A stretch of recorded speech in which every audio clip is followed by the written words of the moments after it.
আলাইকুম সুপ্রিয় শিক্ষার্থীরা, আশা করি সবাই ভালো আছো, সুস্থ আছো। বর্তমান এই প্রেক্ষাপটে অর্থাৎ এই লকডাউন পরিস্থিতিতে তোমাদের সাথে শিক্ষা কার্যক্রম বা আমাদের পাঠদান কার্যক্রম চালিয়ে নেওয়ার জন্য আজকের এই অনলাইন ভিত্তিক ক্লাস। আজকে আমি যে ক্লাসটা নিতে যাচ্ছি একাদশ শ্রেণী বেসিক অর্থনীতি লেবার মার্কেট বা শ্রমবাজার সম্পর্কে আমি নিব। তার আগে ছোট করে আমার পরিচয়টা দিয়ে নিই, যদিও তোমাদের সাথে আমার আগে পরিচিত। আমি নাসরিন সুলতানা, প্রভাষক অর্থনীতি, সরকারি হাজী মোহাম্মদ মহসিন কলেজ। কথা না বাড়িয়ে আমরা সরাসরি ক্লাসে চলে যাই। আজকে যে অংশটা পড়াচ্ছি শ্রমবাজার বা লেবার মার্কেট। আমি প্রথমে যেটা অংশটা দেখব শ্রম কি, তারপর শ্রমের বৈশিষ্ট্যগুলো কি কি হতে পারে, অর্থাৎ শ্রম উৎপাদনের যে উপকরণ শ্রম, সেই শ্রমের বৈশিষ্ট্যগুলো কি কি সেটা দেখে নেব। পাশাপাশি শ্রমের পারিশ্রমিক মজুরি কি, আর্থিক মজুরি ও প্রকৃত মজুরি কাকে বলে। শিক্ষার্থীরা, শ্রম বলতে আমরা সাধারণত শারীরিক শ্রমকে বুঝি, কিন্তু অর্থনীতিতে যে শ্রম বা শ্রমের ধারণা সেটা কিন্তু ব্যাপক। আমরা শুধুমাত্র শারীরিক শ্রমকে শ্রম হিসেবে বিবেচনা করি না। শারীরিক শ্রমের পাশাপাশি যখন মানসিক শ্রম বিবেচনা করা হয় তখনই আমরা তাকে শ্রম বলে থাকি। অর্থাৎ অর্থনীতিতে উৎপাদন কার্যে অংশগ্রহণে যে সকল শারীরিক ও মানসিক পরিশ্রম করা হয় তাকে শ্রম বলে। অর্থাৎ আমি আবার বলছি, উৎপাদন কার্যে অংশগ্রহণ করে সকল প্রকার শারীরিক ও মানসিক পরিশ্রমকে শ্রম বলে। সেক্ষেত্রে আমরা অধ্যাপক আলফ্রেড মার্শালের যে সংজ্ঞাটা সেটা নিতে পারি। সকল প্রকার শারীরিক ও মানসিক শ্রম কোনো প্রকার আনন্দ বা আংশিক আনন্দ ছাড়া যখন অন্যের উপকারের জন্য করা হয় তাকে শ্রম বলে। আবার বলছি, সকল প্রকার শারীরিক ও মানসিক শ্রম যা আংশিক বা সামান্য আনন্দ ছাড়া বা সম্পূর্ণ আনন্দ ছাড়া অন্যের উপকারের জন্য করা হয় বা দান করা হয় তাকে শ্রম বলে। তো আমরা উদাহরণ হিসেবে বলতে পারি, যখন কোনো ফুল চাষি তার আর্থিক বা অর্থ লাভের জন্য বা আর্থিক সচ্ছলতার জন্য উৎপাদন কার্যক্রম বা বাগানের যে উৎপাদন কার্যক্রম পরিচালনা করে বা সেখানে কাজ করে বা পরিশ্রম করে থাকে, তখন সেটাকে আমরা শ্রম হিসেবে বিবেচনা করব, কারণ তার পিছনে অবশ্যই অর্থ লাভের বিষয়টা আছে। কিন্তু আমি যখন শখের বসে আমার বাগান বা আমার উঠোনের পাশে বা আমার চারপাশে একটু বাগান করি, যেখানে আমি কাজ করি বা পরিশ্রমটা দিব, সেটা অর্থনীতিতে শ্রম হিসেবে বিবেচনা করব না। এটা আমার নিজেকে আনন্দের জন্যই করা। যখন আমি আনন্দ ছাড়া বা আংশিক আনন্দ ছাড়া বা সম্পূর্ণ আনন্দ ছাড়া অর্থের বিনিময়ে শ্রমটা দান করব, তখন তাকে অর্থনীতিতে শ্রম বলা হবে, বা পরিশ্রমটা করব তাকে অর্থনীতিতে শ্রম বলা হবে। তো আজকে শিক্ষার্থীরা আমরা যে আরেকটা টপিক দেখতে যাচ্ছি সেটা হচ্ছে শ্রমের বৈশিষ্ট্য। শ্রমের বৈশিষ্ট্যগুলো কি কি হতে পারে একটু বোর্ডে যাই। প্রথম যে বৈশিষ্ট্য, শ্রম হচ্ছে একটি জীবন্ত উপাদান। শ্রম একটি জীবন্ত উপাদান। যতক্ষণ শ্রমিকের জীবনী শক্তি বিদ্যমান ততক্ষণ শ্রমের অস্তিত্ব থাকে। অর্থাৎ আমরা যে উৎপাদনের অন্যান্য উপকরণগুলো জানি, মূলধন, সংগঠন, ভূমি, এগুলোর কিন্তু একটা জীবনী শক্তি নেই। শ্রম হচ্ছে একমাত্র উপাদান যার জীবনী শক্তি রয়েছে। 2 নাম্বার পয়েন্ট, শ্রম ক্ষণস্থায়ী। শ্রম আসলে ক্ষণস্থায়ী, যা সঞ্চয় করা যায় না। যে সময়টি অবহেলায় বা অন্য যে কোনোভাবে অতিবাহিত হয় তা চিরতরে বিলুপ্ত হয়ে যায়। এখানে কোনো প্রকার সঞ্চয় করার সুযোগ নেই। অর্থাৎ শ্রমিকের শ্রম যদি অব্যবহৃত থাকলে তা সঞ্চিত থাকে না। কোনো নির্দিষ্ট সময়ে শ্রমিকের শ্রম উৎপাদনের উদ্দেশ্যে নিয়োজিত যদি না হয় তা চিরতরে নষ্ট হয়ে যায়। এখন আমরা দেখব 3 নাম্বার পয়েন্ট, শ্রম ও শ্রমিক পরস্পর পরিপূরক।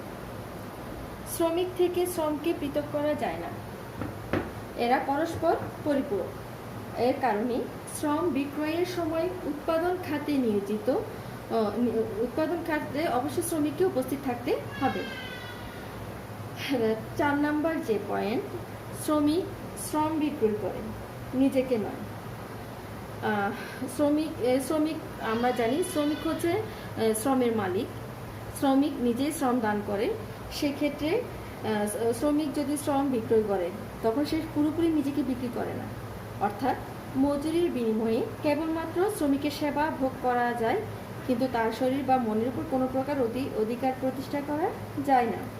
5 নাম্বার পয়েন্ট, শ্রমের যোগান বৃদ্ধি সময় সাপেক্ষ। আমরা যেমন বিভিন্ন উৎপাদন প্রতিষ্ঠানে দ্রব্য ও সেবা বিক্রয় করে থাকি, যেখানে দ্রব্যের দাম বৃদ্ধির সাথে সাথে তার যোগান বৃদ্ধি করা সম্ভব হয় বা নির্দিষ্ট সময়ের মধ্যে সেটা সম্ভব হয়ে থাকে। কিন্তু শ্রম হচ্ছে এমন একটা উপকরণ যেটা দাম বাড়ার সাথে সাথে বা মজুরি বাড়ার সাথে সাথে তার যোগান বৃদ্ধি করা সম্ভব নয়। অর্থাৎ একটা দেশের জনসংখ্যা, জন্ম মৃত্যু হার, সাধারণ কারিগরি শিক্ষার সুযোগ সুবিধা, শ্রমের দক্ষতা, উৎপাদনশীলতা ইত্যাদির উপর শ্রমের যোগান নির্ভরশীল। একটা দেশের জনসংখ্যা কেমন, জন্ম মৃত্যু হার কেমন, পাশাপাশি কারিগরি ও সাধারণ যে শিক্ষার সুযোগ সুবিধা সেগুলো কোন অবস্থানে সে দেশ রয়েছে, শ্রমের দক্ষতা উৎপাদনশীলতার অবস্থাটা কীরকম, তার উপরে ভিত্তি করে শ্রমের যোগান বৃদ্ধি করা যায়। সেক্ষেত্রে শ্রমের যোগান বৃদ্ধিটা অবশ্যই সময় সাপেক্ষ ব্যাপার।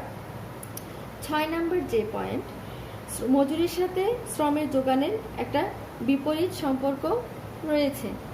আমরা বলে থাকি মজুরি বাড়লে শ্রমের যোগান বাড়ে, মজুরি কমলে শ্রমের যোগান কমে। আমরা পরবর্তীতে হয়তো একটা প্রশ্ন করব, যদি তোমাদের সাথে নেক্সট ক্লাস হয় তখন আমরা দেখব সেটা। মজুরির সাথে শ্রমের যোগান রেখা সাধারণত ব্যাকওয়ার্ড বেন্ডিং হয়ে থাকে। একটা নির্দিষ্ট সময় পর্যন্ত মজুরি বাড়লে শ্রমের যোগান বাড়ে, মজুরি কমলে শ্রমের যোগান কমে। ওই সময় পার করার পরে মজুরি বাড়লেও শ্রমের যোগান বাড়ানো সম্ভব না।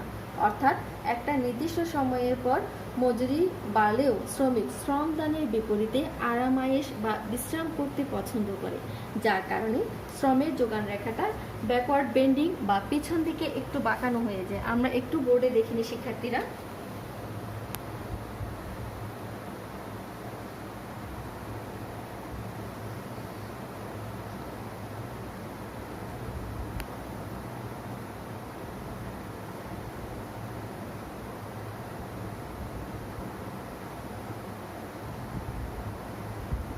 লম্ব অক্ষে মজুরি হার আর ভূমি অক্ষে হচ্ছে শ্রমের যোগান। আমরা দেখব একটা নির্দিষ্ট সময় পর্যন্ত শ্রমের যোগান বাড়লেও এরপরে শ্রমের যোগান আর বাড়ানো সম্ভব হয় না। এখানে দেখতে পাচ্ছি শিক্ষার্থীরা, এই এসএস রেখাটা হচ্ছে শ্রমের যোগান রেখা বা এসএল রেখা হচ্ছে সাপ্লাই অফ লেবার কার্ভ বা শ্রমের যোগান রেখা। এখানে দেখি একটা নির্দিষ্ট সময় পর্যন্ত মজুরি বাড়লে শ্রমের যোগান বাড়ে। অর্থাৎ এখানে W1 W2 যখন ছিল তখন মজুরি ছিল L1 শ্রমের যোগান যখন L1 L2 ছিল তখন মজুরি W1 W2। এরপর দেখা যাচ্ছে আমার মজুরি যদি বাড়ে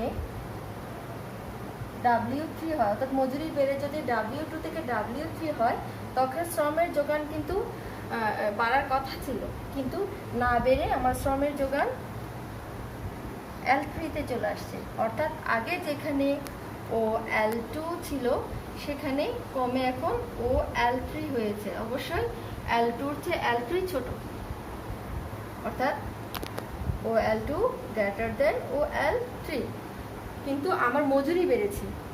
মজুরি বাড়া সত্ত্বেও আমার শ্রমের যোগান বাড়ছে না। আমি আবার বলছি, একটা নির্দিষ্ট সময়ের পর মজুরি বাড়লেও শ্রমের যোগান বাড়বে না, কারণ শ্রমিক শ্রম দানের পরিবর্তে তখন আরামায়েশ পছন্দ করে, আর সে মনে করে যে শ্রম দানের চেয়ে তার বিশ্রামটাই এখন তার প্রয়োজন। একটা নির্দিষ্ট সময় পর তার আর মজুরি বৃদ্ধি পেলেও তার শ্রম দিতে ইচ্ছে করে না, অর্থাৎ ইচ্ছে করবে না। তাইলে দেখা যায় মজুরির সাথে শ্রমের যোগানের একটা বিপরীত সম্পর্ক থাকলেও পরবর্তীতে সেটা বিপরীত সম্পর্ক থাকে না। শিক্ষার্থীরা, এবার পরবর্তী পয়েন্টে যাচ্ছি। পরের পয়েন্ট হচ্ছে শ্রমিকের দর কষাকষির ক্ষমতা। শ্রমিকের দর কষাকষির ক্ষমতা। শ্রম যেহেতু ক্ষণস্থায়ী, শ্রমিকের শ্রম সংরক্ষণ করা যায় না। আমি আবার বলছি, শ্রম যেহেতু ক্ষণস্থায়ী, শ্রমিক তার শ্রমটা সংরক্ষণ করতে পারে না। এতে করে নিয়োগকর্তার সাথে শ্রমিক তার মজুরি হার নিয়ে তীব্র প্রতিযোগিতায় নামতে পারে না। বেকার থাকার চাইতে শ্রমিক স্বল্প মজুরিতে কাজ করতে আগ্রহী হয়। যদি আমরা শিক্ষার্থীরা বর্তমান পরিস্থিতি যদি বিবেচনা করি, শ্রমিক সংঘ থেকে শুরু করে বিভিন্ন ধরনের সংগঠন বর্তমানে আমাদের সামনে চলে আসছে। আমরা বিভিন্ন ধরনের গার্মেন্টস শিল্প সহ বিভিন্ন শিল্পে দেখি যে মানে শ্রমিক সংঘরা শ্রমিক মালিকের সাথে বিভিন্ন দর কষাকষির মাধ্যমে তাদের মজুরিটা নির্ধারণ করে থাকে। যদি আমরা স্বাভাবিকভাবে বা সাধারণ দৃষ্টিতে দেখি, শ্রমিক যেহেতু ক্ষণস্থায়ী, শ্রমিকের দর কষাকষির ক্ষমতাটা অন্যান্য উপকরণের চেয়ে তুলনামূলকভাবে কম। তারপর পরের যে পয়েন্ট, শ্রমিকের গতিশীলতা। পারিবারিক মায়া মমতা, ভাষার কৃষ্টি, সংস্কৃতি, আঞ্চলিকতা, জন্মস্থানের প্রতি মায়া ইত্যাদির কারণে শ্রমিকের গতিশীলতা অপেক্ষাকৃত কম থাকে। তারপরেও আমরা ভৌগোলিক গতিশীলতা, অর্থাৎ এক স্থান থেকে অন্য স্থানে, এক শিল্প থেকে অন্য শিল্পে, তারপর এক প্রতিষ্ঠান থেকে অন্য প্রতিষ্ঠানে, এক স্তর থেকে অন্য স্তরে শ্রমিকের গতিশীলতা দেখতে পাই। লাস্ট আরেকটি পয়েন্ট রয়েছে, সেটা হচ্ছে শ্রমিক হচ্ছে সক্রিয় উপাদান। ভূমি ও মূলধনের সাথে শ্রমিকের শ্রম যুক্ত হলে উৎপাদন প্রক্রিয়া শুরু হয় বলে শ্রমকে একটি সক্রিয় উপাদান হিসেবে বিবেচনা করা হয়। তাহলে শিক্ষার্থীরা আমরা যে শ্রমের যে বৈশিষ্ট্যগুলো পেলাম, শ্রম জীবন্ত উপাদান, শ্রম ক্ষণস্থায়ী, শ্রম ও শ্রমিক পরস্পর পরিপূরক, শ্রম বিক্রি করে নিজেকে নয়, শ্রমের যোগান বৃদ্ধি করে সময় সাপেক্ষ, মজুরির সাথে শ্রমের যোগানের বিপরীত সম্পর্ক রয়েছে, শ্রমিকের দর কষাকষির ক্ষমতা কম, শ্রমের গতিশীলতা কম, এবং লাস্ট হচ্ছে শ্রম একটি সক্রিয় উপাদান। এর পরবর্তী আমরা যে টপিকটা আলোচনা করব সেটা হচ্ছে মজুরি।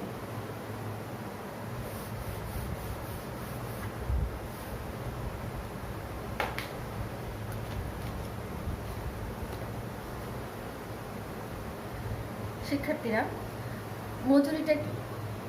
আমরা উৎপাদনের যে চারটা উপকরণ, ভূমি, শ্রম, মূলধন, সংগঠন। ভূমির পারিশ্রমিক হচ্ছে খাজনা, ঠিক শ্রমের পারিশ্রমিক হচ্ছে মজুরি। আবার সংগঠনের পারিশ্রমিক মূলধন, সংগঠনের পারিশ্রমিক হচ্ছে মুনাফা, এবং মূলধনের পারিশ্রমিক হচ্ছে সুদ। তাইলে আমরা আজকে যেটা আলোচনা করতে যাচ্ছি, শ্রমের পারিশ্রমিক মজুরি। শ্রমিকের মজুরিটা আলোচনা করব। শ্রমের দাম হচ্ছে মজুরি। উৎপাদন বা শ্রমের নিয়োগকর্তা তার আয়ের যে অংশ শ্রমিকের শ্রম ব্যবহারের জন্য শ্রমিককে প্রদান করে থাকে তাকে মজুরি বলে।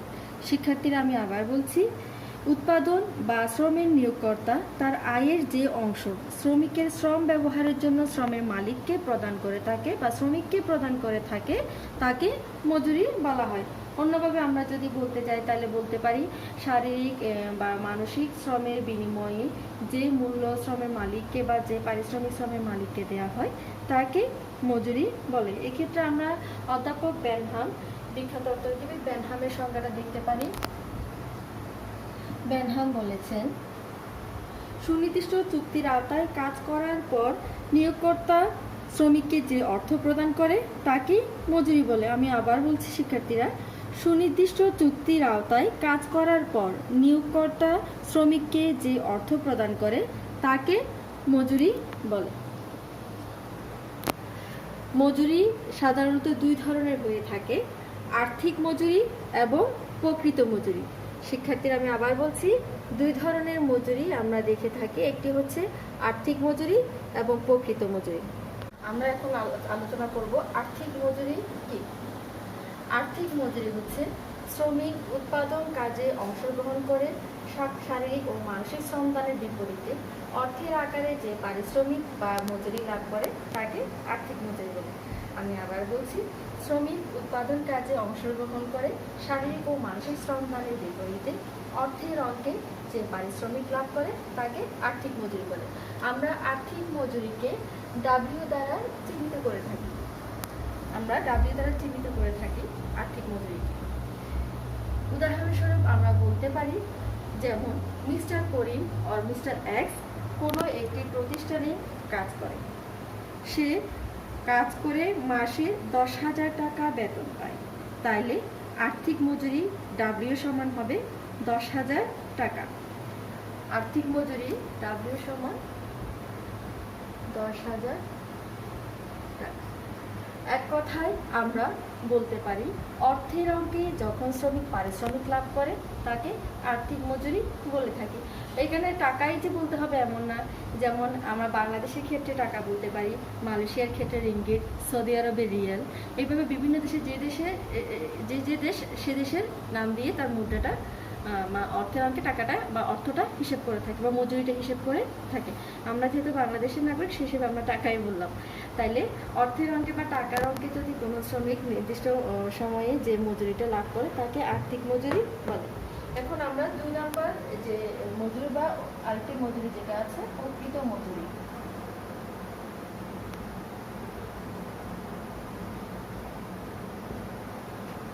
প্রকৃত মজুরি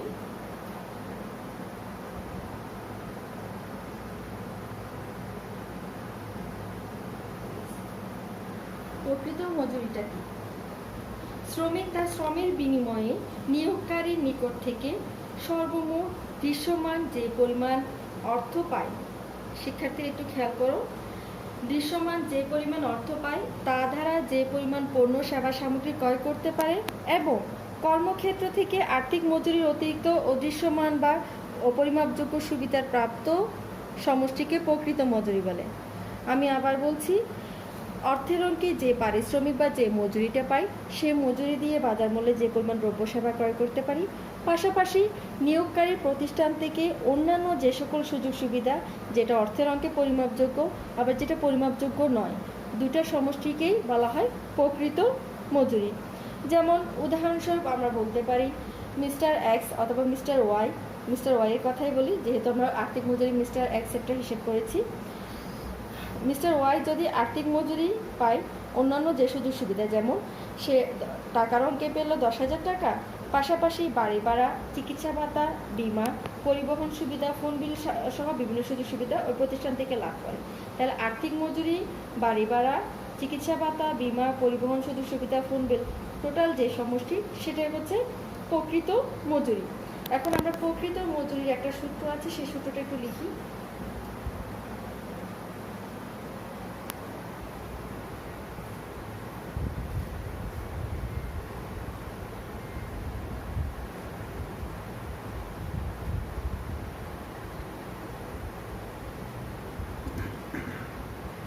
এখানে WR সমান প্রকৃত মজুরি, রিয়েল ওয়েজ।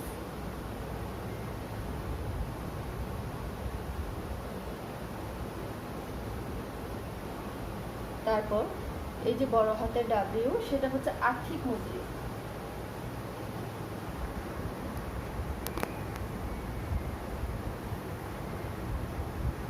আর্থিক মজুরি। বি হচ্ছে নিয়োগকারী প্রতিষ্ঠান থেকে প্রাপ্ত সুযোগ সুবিধা। আমি লিখি অন্যান্য সুযোগ সুবিধা, লিখি অন্যান্য সুযোগ সুবিধা যেটা অর্থের অঙ্কে পরিমাপযোগ্য।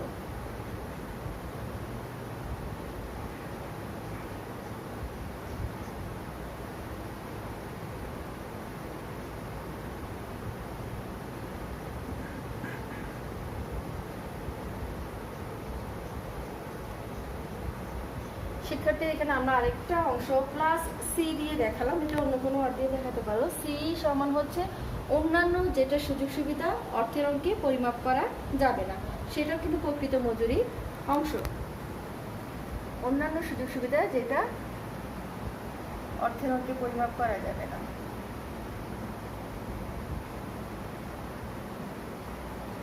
সুবিধা যা অর্থের অঙ্কে পরিমাপ করা যাবে না বা অর্থের অঙ্কে হিসাব করা হয় না।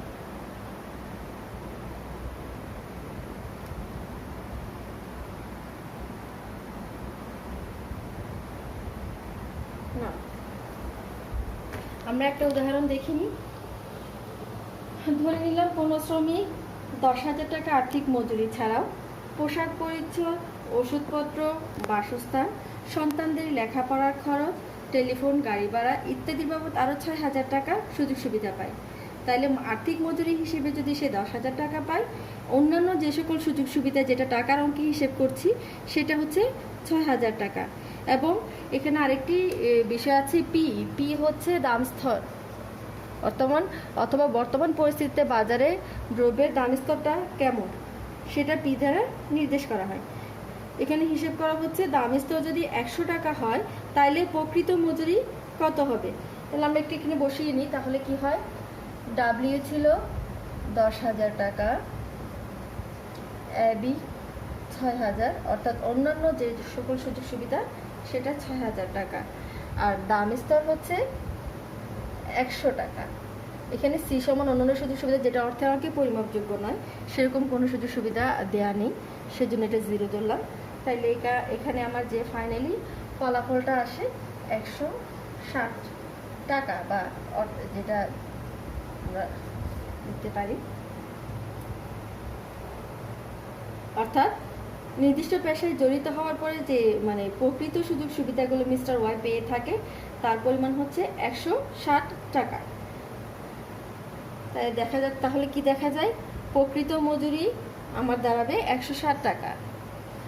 তাহলে শিক্ষার্থীরা আমরা আজকে যেটা দেখলাম, আর্থিক মজুরি কি, প্রকৃত মজুরি কি। আমি সংক্ষেপে আবার বলছি, আর্থিক মজুরি কি, প্রকৃত মজুরি কি। আর্থিক মজুরি হচ্ছে একজন শ্রমিক বা শ্রমের মালিক তার শ্রমদানের বিপরীতে বা শারীরিক ও মানসিক শ্রমদানের বিপরীতে নিয়োগকারী প্রতিষ্ঠান থেকে যে পরিমাণ অর্থের অঙ্কে পারিশ্রমিক লাভ করে বা মজুরি লাভ করে তাকে আর্থিক মজুরি বলে। আর প্রকৃত মজুরি হচ্ছে আর্থিক মজুরি দিয়ে যে পরিমাণ সুযোগ সুবিধা পাবে, পাশাপাশি নিয়োগকারী প্রতিষ্ঠান থেকে অন্যান্য যে সকল সুযোগ সুবিধা যেটা অর্থের অঙ্কে পরিমাপযোগ্য এবং অর্থের অঙ্কে পরিমাপযোগ্য নয় তার টোটাল সমষ্টিকে প্রকৃত মজুরি বলে। আমি এখানে একটা উদাহরণ দিয়ে মিস্টার এক্স এর আর্থিক মজুরি ছিল 10,000 টাকা এবং মিস্টার ওয়াই এর প্রকৃত মজুরি ছিল 160 টাকা, অর্থাৎ আর্থিক মজুরি 10,000 টাকা আছে, পাশাপাশি অন্যান্য সুযোগ সুবিধা ছিল 4,000 টাকা এবং সেখানে দাম স্তর ওই অবস্থায় ছিল 100 টাকা। সেক্ষেত্রে আমরা প্রকৃত মজুরিটা পেলাম। এভাবে আমরা আর্থিক মজুরি প্রকৃত মজুরি হিসেব করে থাকি। এখন আরেকটা বিষয় একটু সংক্ষেপে আলোচনা করে দেব, আর্থিক মজুরি ও প্রকৃত মজুরির মধ্যে পার্থক্য কি। আর্থিক মজুরি ও প্রকৃত মজুরির মধ্যে মূল পার্থক্যটা আমরা একটু খুঁজে নিই।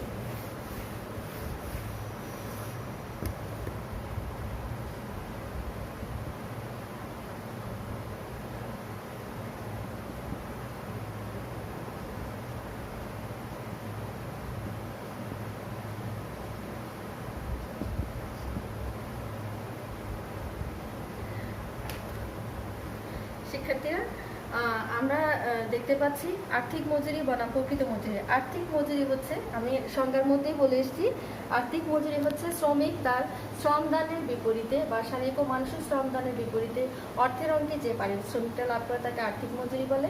অন্যদিকে প্রকৃত মজুরি হচ্ছে শ্রমিক শ্রমদানের বিপরীতে যে আর্থিক মজুরি লাভ করে সে আর্থিক মজুরি দিয়ে বাজারে যে পরিমাণ দ্রব্য সেবা ক্রয় করতে পারে, পাশাপাশি নিয়োগকারী বা নিয়োগকর্তা কর্তৃক অন্যান্য যে সকল সুযোগ সুবিধা পেয়ে থাকে যেটা অর্থের অঙ্কে পরিমাপযোগ্য এবং অর্থের অঙ্কে পরিমাপযোগ্য নয় তার সমষ্টিকে প্রকৃত মজুরি বলে। 2 নম্বর যে পার্থক্যটা আমরা বলতে পারি, আর্থিক মজুরি অর্থ দ্বারা পরিমাপ করা যায়, আর্থিক মজুরি অর্থের অঙ্কে পরিমাপ করা যায়, আর প্রকৃত মজুরি আর্থিক মজুরি অর্থের অঙ্কে পরিমাপ করা যায় আর প্রকৃত মজুরি পরিমাপ করা হয় দ্রব্য ও সেবার মাধ্যমে। 3 নম্বর পয়েন্ট, দাম স্তরের প্রভাব। আর্থিক মজুরির উপর দাম স্তরের কোনো প্রভাব পড়ে না, অর্থাৎ দাম বাড়ুক বা কমুক আর্থিক মজুরি সবসময় সমান থাকে, কিন্তু প্রকৃত মজুরির ক্ষেত্রে দাম স্তরের প্রভাব রয়েছে। দাম স্তর বাড়লে প্রকৃত মজুরি কমে, দাম স্তর কমলে প্রকৃত মজুরি বাড়ে। 4 নম্বর যে পয়েন্ট, আর্থিক মজুরি আরেকটি পয়েন্ট হচ্ছে কাজের ধরন। সম্মানজনক কাজে আর্থিক মজুরি কম, ঝুঁকিপূর্ণ কাজে আর্থিক মজুরি বেশি। অন্যদিকে সম্মানজনক কাজে প্রকৃত মজুরি বেশি, পক্ষান্তরে ঝুঁকিপূর্ণ কাজে আর্থিক মজুরি কম, ঝুঁকিপূর্ণ কাজে প্রকৃত মজুরি কম হয়ে থাকে। আরেকটি পয়েন্ট হচ্ছে কাজের প্রতি আকর্ষণ। কোনো কাজের প্রতি শ্রমিকের আগ্রহ বা আকর্ষণ সাধারণত আর্থিক মজুরির উপর নির্ভর করে থাকে না। কোনো কাজের প্রতি শ্রমিকের আগ্রহ ও আকর্ষণ সাধারণত আর্থিক মজুরির উপর নির্ভর করে না, কিন্তু কাজের প্রতি আগ্রহ আকর্ষণ প্রকৃত মজুরির উপর নির্ভর করে। যেখানে প্রকৃত মজুরি সাধারণত বেশি হবে সেখানে আকর্ষণটা হয়তো বেশি থাকে। লাস্ট ওয়ান, আর্থিক মজুরিতে শ্রমিকের অর্থনৈতিক অবস্থা জীবনযাত্রার মান নির্ভর করে না, কিন্তু শ্রমিকের অর্থনৈতিক অবস্থা ও জীবনযাত্রার মান প্রকৃত মজুরির উপর নির্ভর করে। অর্থাৎ আর্থিক মজুরি বেশি হলেও অনেক সময় বাজারে দামের স্তর বা মুদ্রাস্ফীতি থাকলে তখন সেটা শ্রমিক বা শ্রমের মালিকের জন্য কল্যাণকর হয় না। কিন্তু প্রকৃত মজুরি যদি বেশি হয় তাহলে শ্রমের মালিকের জন্য সেটা কল্যাণকর হয়ে থাকে। তাহলে শিক্ষার্থীরা, আজকে আমরা যে বিষয়গুলো দেখলাম বা আমার ক্লাস থেকে আমরা যে বিষয়গুলো তোমরা পেয়েছো সেটা হচ্ছে শ্রম কি, শ্রমের বৈশিষ্ট্য কি, আর্থিক মজুরি কাকে বলে, আর্থিক মজুরি কি, প্রকৃত মজুরি কি, আর্থিক মজুরি ও প্রকৃত মজুরির পার্থক্য। তাহলে সুপ্রিয় শিক্ষার্থীরা, আজকে এতটুকুই থাকলো। আশা করি তোমরা উপকৃত হয়েছো। বাসায় আরেকটু বিষয়গুলো দেখে নিবে। যদি কোনো বিষয়ে কোনো কনফিউশন থাকে তাহলে যোগাযোগ করবে। আল্লাহ হাফিজ।